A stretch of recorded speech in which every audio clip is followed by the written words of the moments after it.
Voilà, il y a fort longtemps que je n'avais pas fait de vidéo.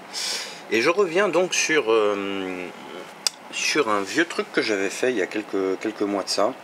Je sais pas, pour certains d'entre vous, vous devez vous en souvenir, sur la page Sirop, j'avais demandé si quelqu'un savait où je pouvais trouver des charbons un peu particuliers. Malheureusement, je n'ai pas trouvé les charbons parfaits. Mais dans tous les cas, j'ai quand même réussi à remettre le fauteuil en fonctionnement, donc les moteurs du fauteuil en fonctionnement. Et je vais essayer de m'expliquer assez rapidement pour expliquer ce que j'ai fait et ce qu'il y a normalement à l'origine. Alors ça, c'est pas du tout ce qui est à l'origine, c'est la première réparation que j'ai faite. Alors ici, on devine ici un point. Si on regarde attentivement, si j'arrive à choper la lumière, voilà. Donc là, on devine un point à côté du charbon et du support de charbon. Alors sur ce point, il y avait une tresse qui était thermosoudée et qui rentrait directement sur le charbon. Alors cette tresse était relativement épaisse, d'ailleurs elle l'est toujours, puisque sur les autres modèles, j'ai pas effectué tout à fait la même réparation et on n'y voit pas grand chose. Voilà. Alors là on voit la tresse, elle est spot weldée. Ici c'est un morceau de sucre dont j'ai récupéré juste la partie laiton. Et ici c'est les charbons que j'ai refait. Donc je sais pas si on le voit, voilà.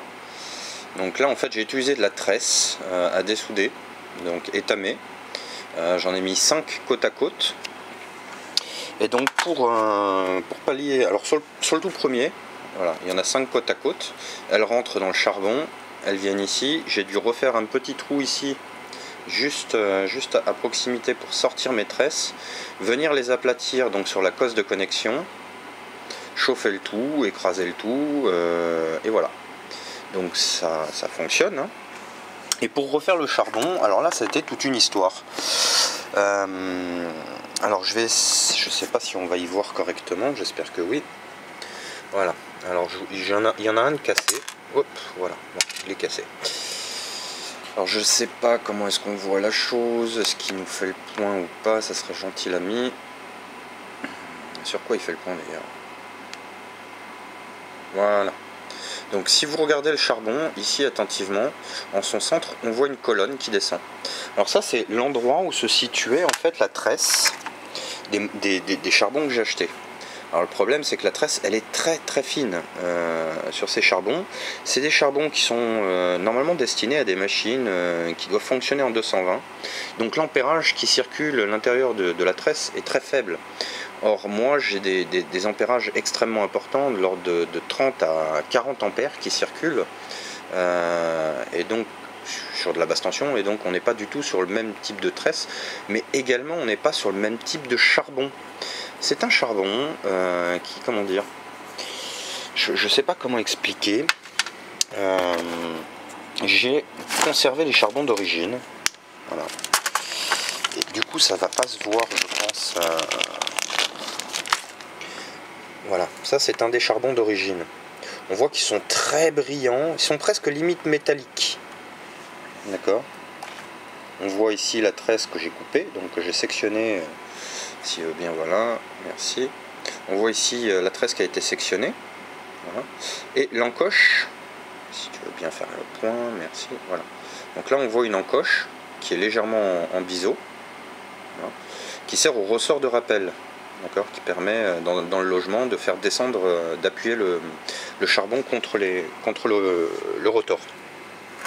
Donc ce que j'ai dû faire, donc bon, je reviendrai sur la différence de matériaux parce que ça c'est assez important. Donc ce que j'ai dû faire, qu'est-ce que j'ai fait du modèle qui est, voilà. Ce que j'ai dû faire, c'est qu'en définitive, j'ai coupé la tresse d'origine de ces charbons. J'ai percé ici assez finement avec un forêt pour retirer en fait l'excédent de cuivre qui existait.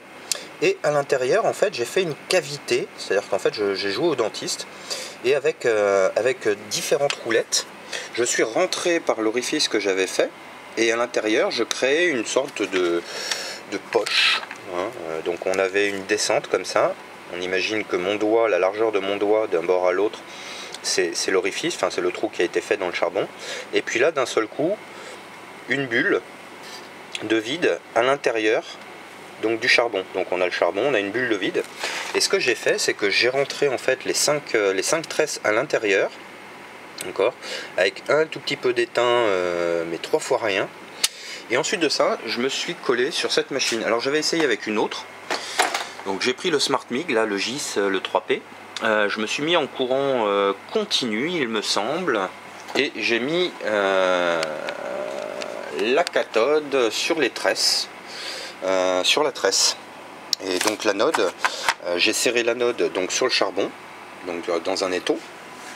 Voilà, le charbon était pris avec l'anode et la cathode en fait tenait les tresses. Et ce que j'ai fait, c'est que j'ai rentré les tresses petit à petit à l'intérieur du charbon en faisant attention de ne pas faire brûler les tresses, mais en faisant en sorte qu'elles entrent en fusion à l'intérieur de la cavité dont j'ai parlé. D'accord, de façon à ce que ça forme du métal liquide, mais à l'intérieur du charbon. Ça a fonctionné. Ça a même très bien fonctionné, bon, avec beaucoup de délicatesse, j'en ai loupé 2 quand même, donc mes 2 premiers ont été loupés, mais ceci dit, voilà ce que ça donne. Donc là on peut voir un des charbons montés, voilà. Avec les 5 tresses à dessouder qui rentrent dans mon charbon, le petit ressort de rappel avec son encoche, ici, comment on appelle ça, la partie métallique d'un domino coupé pour raccorder en fait la tresse à dessouder à la tresse d'origine, puisque je voulais pas la despot welder et puis j'avais pas envie de m'amuser. À savoir qu'il existe deux modèles en fait. Il y a les modèles qui viennent se raccorder directement au câble, d'accord, et à l'intérieur en fait il y a ici un petit raccord qui permet en croisée à l'intérieur du moteur via un câble d'alimenter le deuxième charbon de l'anode ou de la cathode, puisque chaque moteur en fait dispose de deux broches, enfin de 4 broches pardon, donc 2 anodes, 2 cathodes couplées en croisée, voilà, de façon à avoir plus de courant qui circule dans le bobinage. Bref, voilà. Donc le but du jeu, alors vous allez me dire pourquoi est-ce que je fais une vidéo pour ce truc là puisque ça fonctionne. Ça fonctionne, oui. Le souci c'est que les charbons, et c'est là où je voulais en revenir sur la qualité des charbons, les charbons d'origine n'ont pas du tout la même densité. Si on regarde un charbon d'origine, on voit qu'ils sont brillants, presque métalliques, alors que les charbons que j'utilise sont beaucoup plus proches du charbon. Ils sont beaucoup plus légers, donc leur densité est nettement moindre. Là on dirait presque qu'on est face à de la pierre à briquet ou quelque chose de vraiment plus dense, en tout cas qui contient du métal. Et je pense que c'est ce type de charbon, en tout cas de broche. Je sais pas en quoi c'est fait. Je pense que ça doit être un charbon métallisé ou je sais pas. C'est très très étrange. En tout cas, on n'est pas du tout sur la même qualité. De fait, on n'a pas du tout la même résistance quand les courants forts circulent. Et je pense que ces charbons-là sont faits pour des courants forts, alors que ceux-là ne sont pas faits pour des courants forts, mais pour des tensions importantes. Enfin, tension secteur, on va dire, 220, 230, peut-être même plus, mais pas pour de forts courants. Alors que ceux-là, c'est complètement l'inverse. Ils sont réellement faits pour de forts courants. Et d'ailleurs, leur densité est pas du tout la même. C'est rien que celui-là est plus large. Écoutez le bruit qu'il fait. Ça n'a rien à voir, quoi. Donc voilà. Et donc je pense qu'en définitive, en fait, le fauteuil fonctionne. Il s'est remis à fonctionner de mieux en mieux, puisqu'en fait, il a fallu que les charbons se fassent un petit peu. Quoique on voit qu'ils sont encore neufs, mais à l'époque, quand je les ai installés, ils étaient complètement plats. Et là, ils ont commencé à bien s'arrondir. Ceci dit, je pense que soit l'arrondi n'est pas fait correctement, soit il y a un souci quelque part. Dans tous les cas, l'arrondi s'est fait de mieux en mieux, mais le fauteuil ne recouvre pas toute sa puissance d'origine. C'est un fauteuil qui est extrêmement rapide. À la base, c'est ce qu'on appelle c'est un fauteuil de chez Permobil qui date maintenant d'un peu plus de 10 ou 11 ans. C'est un modèle qu'on appelle Street et le client en est fan. Il veut pas changer de fauteuil, du coup il me demande parfois un peu l'impossible. Or ce fauteuil, il est plus maintenu par le fabricant. Et quand je dis plus maintenu, ça veut dire que les pièces que je vous ai montrées, le charbon complet avec son support, n'est plus vendu par le fabricant. Du coup je suis très très embêté parce que comment est-ce qu'on fait? Soit on change le moteur complet, et un moteur c'est très très cher, je crois que c'est 1800 ou 1900 € pièce le moteur ou un truc comme ça, enfin bref Et quand on dit le moteur, c'est pas juste la pièce qui est là, hein. Il y a aussi toute la partie mécanique, hein, transmission qui est à l'arrière là. Voilà. Donc ils vendent le bloc et malheureusement les clients 3006, ça c'est moi ce que je devrais l'acheter, donc il faudrait rajouter la marge là-dessus, la TVA, enfin bon bref. Là c'est, enfin voilà, c'est très cher. Donc le client m'a demandé si je pouvais faire quelque chose. J'ai fait quelque chose en lui signifiant que c'était advienne que pourra, ça marche pas. Ça a marché, c'est pas encore parfait. Un des gars qui était sur une des pages Sirob m'avait filé une adresse de gens qui sont sur Paris, qui refont des charbons. Et donc je vais leur adresser en même temps cette vidéo de façon à ce qu'ils puissent voir voilà ce qui a été fait. Et ce que je demande de faire, hein, tout simplement, c'est de récupérer des charbons qui ont cette tronche-là, en tout cas au-dessus. Voilà. Donc je leur enverrai très certainement les modèles d'origine sur des longueurs qui correspondent à celles que j'ai installées. Donc je regarderai, je mesurerai, je crois que c'est de l'ordre de 2 cm, 2,2 ou 2,4, enfin quelque chose comme ça. Je sais pas combien c'est en longueur, mais surtout avec des tresses qui sont bien plus épaisses que ça, hein, fait pour faire passer un bon ampérage. Alors si possible des tresses qui se rapprochent de celles d'origine. Donc le but du jeu pour eux, ça va être de retirer la tresse d'origine. Je sais pas si on voit là. Voilà, de retirer la tresse d'origine qui est spot weldée là sur la pièce en laiton. Voilà. De virer le charbon. Alors ça je vais peut-être le faire en amont, hein, je vais peut-être leur enlever. Je vais d'ailleurs le faire en amont, je vais enlever, comment on appelle ça, et le charbon. Je leur laisse le soin d'enlever le spot weld qui est là, parce que je sais pas du tout comment est-ce qu'ils vont faire ça. Enfin, je verrai, quand je les aurai au téléphone, je leur poserai la question. Voilà, s'ils veulent que ça leur fasse gagner du temps. Bon, alors ça, il va falloir que je me démerde, mais que je le défasse correctement. Parce que là, j'avais bien... Voilà. Alors ça, c'était le tout premier. J'avais pas encore eu l'idée de reprendre la tresse d'origine, ou du moins si, mais je voyais pas trop ce que j'allais faire. Et donc du coup, quand j'ai vu ce que ça représentait, alors moi je suis quand même assez fier parce que le coup des tresses, ça a plutôt bien fonctionné. On voit qu'elles n'ont pas chauffé, puisqu'elles sont encore brillantes. Elles sont pas super propres, mais elles sont brillantes. Donc l'ampérage qui circulait dedans les a pas affectées. Et en même temps, je m'aperçois que le raccord entre le charbon et les tresses n'est pas... voilà, ça bouge pas quoi. Donc je dois avouer que je suis plutôt fier de moi. Bon là pour maintenir aussi ce que j'avais fait pour éviter les contraintes mécaniques, j'avais quand même mis du silicone blanc. Voilà. Bon, ça permettait, je sais pas ce que ça devait permettre, éviter une propagation thermique, j'en sais foutre rien, je sais pas pourquoi j'avais fait ça, mais je l'avais fait. Là je crois que j'en ai pas mis. Ce qu'on voit en définitive, c'est du métal en fusion qui sort du charbon, qui est presque aggloméré avec le charbon, mais voilà. Donc ça a plutôt bien fonctionné en fait, je suis content.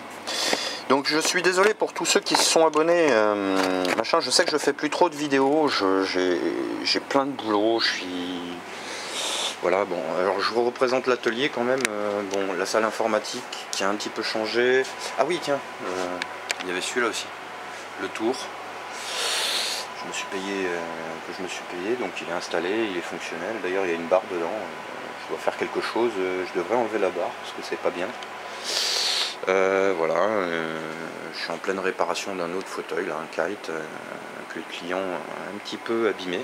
Alors je vous montre, hein, des fois j'ai des cassures sur du matos, il faut quand même y aller. Je sais pas si vous voyez l'épaisseur du matos, ça c'est mon doigt à côté. C'est de l'acier, hein, c'est pas de l'aluminium ça. Donc voilà, des fois j'ai des trucs. Bon, évidemment ça je vais pas m'embêter à le refaire parce que là le métal on voit qu'il est déchiré de partout. Voilà. Je vais pas refaire un truc comme ça, donc j'ai commandé les pièces là chez le fabricant du fauteuil. Mais on constate que ça, les supports de pied, ça, là, regardez, là c'est complètement tordu ça. Vache.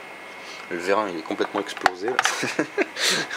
non, et là normalement ça c'est censé être à angle. Alors cette pièce elle est censée être à 90 degrés par rapport à l'assise. Je sais pas si vous voyez le... Hein, c'est un peu plus ouvert comme angle. Mais alors de l'autre côté c'est encore pire. 90, on est très loin, on est plutôt sur 120. Hein. 120. Hein. Cette pièce là, elle devrait être comme ça. Voilà. Bon bah ça c'était pour les dernières petites nouvelles de ce que je fais. Là j'ai pas mal de trucs en attente. L'atelier a un petit peu changé. Tiens, vous vous souvenez de la clim que j'avais récupérée? Elle fonctionne super bien d'ailleurs. Bon, je l'ai toujours pas installée. Alors tout ça, ça devrait être fermé normalement, machin, avec les câbles qui rentrent, qui sortent et tout petit. Enfin bon, bref. Voilà. Bon, c'était un peu plus pour donner des news et surtout pour voilà. Pour rien dire quoi, comme d'habitude. Allez, amusez-vous bien et puis bah, j'espère vous voir bientôt. Alors abonnez-vous, ouais. Abonnez-vous à la chaîne si c'est pas déjà fait. Mettez des likes aussi. Bon, je sais que ça sert à rien, mais enfin aussi ça sert, mais voilà. Et puis je vous dis bah, à la prochaine. Pour une vidéo qui sera peut-être un peu plus construite et enfin je sais, je dis ça à chaque fois, mais une vidéo un peu plus construite en tout cas. Et puis plein de nouveaux trucs aussi. J'ai plein de trucs que je voulais vous présenter que Philippe ni notre ami de EB n'ont présenté, dont j'ai été très surpris d'ailleurs. Et donc du coup je me suis dit que j'avais ces petites choses là à vous présenter qui changeraient peut-être un petit peu, mais c'est toujours une question de temps quoi, et ça m'agace. Voilà, bon, bah écoutez, le coup des charbons en tout cas, je vous montrerai, puisqu'il me reste des charbons. Si je trouve un petit peu de temps, je vous ferai une petite vidéo pour vous montrer comment j'avais refait les charbons, en espérant que j'arrive à refaire la même technique. Parce que les deux premiers, je me suis vautré, il m'a fallu me vautrer sur les deux premiers charbons, et puis après j'ai compris à peu près ce qu'il fallait que je fasse, mais c'est extrêmement délicat. Parce que quand on rentre dedans avec la tresse, tout de suite, la moindre étincelle, il faut bien régler son courant, de façon à ce que le métal rentre en fusion, qu'il y ait un arc qui se fasse. Mais pas trop longtemps parce que sinon tout de suite les tresses elles se vaporisent quoi. Enfin bon, c'est un petit jeu d'adresse et voilà. Mais ça a fonctionné. Le moteur en tout cas, les moteurs fonctionnaient. Bon, allez, ciao.